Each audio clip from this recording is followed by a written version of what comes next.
आखिर क्यों चाइना की इन दूर दराज पथरीली पहाड़ियों में ये कब्रें लटकी हुई हैं? कौन थे वो लोग जिन्होंने पहाड़ों पर ताबूतों को लटका दिया? सोचने वाली बात यह है कि चूना पत्थर की इन खड़ी चट्टानों पर किस तरह और क्यों इतने भारी भरकम ताबूतों को लेकर गए। देखने पर तो ये एक कब्रिस्तान जैसा मालूम होता है। आइए जानते हैं इन कबीले वालों के कुछ अनसुने रहस्य।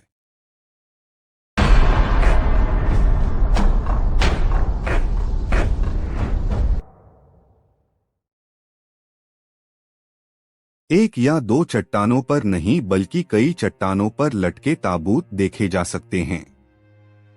131 से भी ज्यादा कब्रें चीन की पहाड़ियों में हवा में लकड़ी के पट्टियों के सहारे लटकी हुई है। कुछ ताबूत तो 3000 साल से भी ज्यादा पुराने हैं। 100 फीट से 400 फीट की ऊंचाई पर लटके ये हैरत अंगेज कॉफिन्स कई रहस्यों को छुपाए बैठे हैं। हजारों साल पहले चूने पत्थर की ऊंची खड़ी चट्टानों पर इतने भारी ताबूतों को लेकर जाना अपने आप में एक रहस्य है। आज के आधुनिक युग में इतनी टेक्नोलॉजी के साथ भी अगर ये कारनामा अंजाम दिया जाए तो वो भी काफी चैलेंजिंग होगा। कहा जाता है वो नाम की एक अल्पसंख्यक जनजाति जो आज के सदर्न सिचुआन और नॉर्थ वेस्ट युन्नान कस्बों के बीच की सीमा में बसी हुई थी। आज से लगभग 450 साल पहले सन 1573 में चाइना पर मिंग राजवंश ने कब्जा किया और उनकी सेना ने बो कबीले वालों को मार डाला। बो ट्राइब की नस्ल तो खत्म हो ही गई, साथ ही इनसे जुड़े कई राज भी दफन हो गए। उनमें से एक सबसे बड़ी मिस्ट्री हवा में इन लटकी हुई कब्रें या यूं कहिए आसमानी कब्रिस्तान की भी थी। कुछ थ्योरीज के हिसाब से वो कबीले के लोगों का विश्वास था कि जमीन से ऊपर डेड बॉडी को दफनाने से ईश्वर तक पहुंचने का सफर आसान हो जाता है। वही कुछ थ्योरीज के हिसाब से कबीले वालों का इस तरह कब्र को बनाने का मकसद इंसान को कुदरत के करीब करने से था, या फिर जंगली जानवर और लुटेरों से बचाने के लिए इस तरह ताबूतों को लटकाया गया था। कुछ कहते हैं कि जमीन पर खेती बाड़ी करने में तकलीफ ना आए, इसीलिए जमीन पर कब्रिस्तान को नहीं बनाया गया।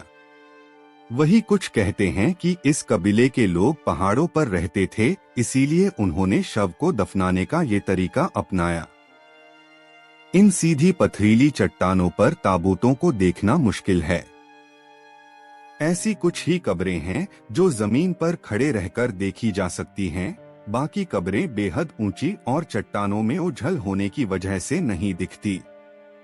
रिसर्चर्स को कुछ कब्रें ऐसी मिली जो 3000 साल पुरानी थी। एक चौंका देने वाली बात ये भी सामने आई कि इतने हजार साल पहले पेड़ की लकड़ी के पट्टियों पर लकड़ी के ही बने ताबूत आज तक टिके हुए हैं। कुछ लकड़ियां सड़ने लगी है, लेकिन फिर भी ताबूतों को संभाले हुए हैं। China exploration and research society की टीम ने पहाड़ों पर बने ताबूतों को खोजने का काम शुरू किया। दुनिया भर के आर्कियोलॉजिस्ट्स और एक्सपर्ट्स इस अभियान में शामिल हुए हैं। जब क्लिफ क्लाइंबर्स ने बड़ी ही मुश्किलों का सामना कर कुछ ताबूतों के अंदर की हड्डियों को निकालकर टेस्ट किया, तो एक बहुत ही अजीब बात सामने आई। हर ताबूत में एक से ज्यादा इंसान की हड्डियां मौजूद थी और इन हड्डियों पर मिट्टी भी लगी हुई थी। पहले तो ये समझा गया कि शायद बारिश का पानी और पहाड़ों की मिट्टी ताबूतों के अंदर चली गई होगी, लेकिन आगे रिसर्च में ये मालूम हुआ कि बो कबीले के लोग पहले डेड बॉडी को जमीन में दफनाते थे और बाद में जब डेड बॉडी सड़कर हड्डियां बच जाती थी तब जमीन से निकालकर उन्हें ताबूत में रखकर अंदर रेत भर देते थे, ताकि जब चट्टान पर ताबूत को चढ़ाया जाए तब हड्डियां जगह पर बनी रहे। इसीलिए इन ताबूतों का वजन 250 किलो तक भी पाया गया है। इतनी ऊंचाई पर भारी भरकम ताबूत को ले जाकर लकड़ी के पट्टियों पर रख दिया जाता था। जाहिर है 3000 साल पहले वो कबीले वालों के पास कोई मशीनरी तो होगी नहीं, इसलिए ये अंदाजा लगाया जाता है कि ये लोग छैनी और हथौड़े की मदद से पहाड़ों में छेद कर उसमें बांस को फंसाकर ऊपर की ओर चढ़ाई करते होंगे। रिसर्चर्स को चट्टानों में इंसान द्वारा बनाए गए बहुत से छेद मिले जो वो कबीले वालों की चढ़ाई के तरीके को बयान करते हैं। इस थ्योरी को 2003 में डिस्कवरी चैनल ने प्रैक्टिकली अंजाम दिया, ये पता लगाने के लिए कि आखिर किस तरह ताबूतों को चट्टान के ऊपर ले जाया गया होगा। इसके लिए लकड़ी का हथौड़े की मदद से हूबहू ताबूत बनाया और चट्टानों में छेद कर बांस की मदद से ऊपर चढ़े, फिर कुछ फीट की ऊंचाई पर पहुंचकर रस्सी और बांस की मदद से एक क्रेन की तरह पुली बनाई, जिसके सहारे ताबूत को 300 फीट ऊपर पहुंचाया। लकड़ी के तख्तों को कुछ वर्कर्स ने पहले ही बांस के स्टेप्स की मदद से चढ़कर ऊपर तैयार किया हुआ था, उस पर वो ताबूत को रख दिया गया। इस टास्क को करने में 12 लोगों की टीम को पूरे 3 दिन का वक्त लगा। रिसर्चर्स को ताबूत में सिल्क लिनन कपड़े के कुछ सैंपल्स भी मिले जो उस जमाने में शायद वो ट्राइब्स हाथों से बनाते होंगे, और बिल्कुल इसी तरह के कपड़े चाइना के कुछ रूरल एरिया में भी बनाए जाते हैं। तो क्या ये जनजाति सच में खत्म हो गई है या आज भी वो कबीले की नस्ल का कोई चाइना के ग्रामीण क्षेत्र में गुप्त रूप से रह रहा है? ये एक रहस्य ही है।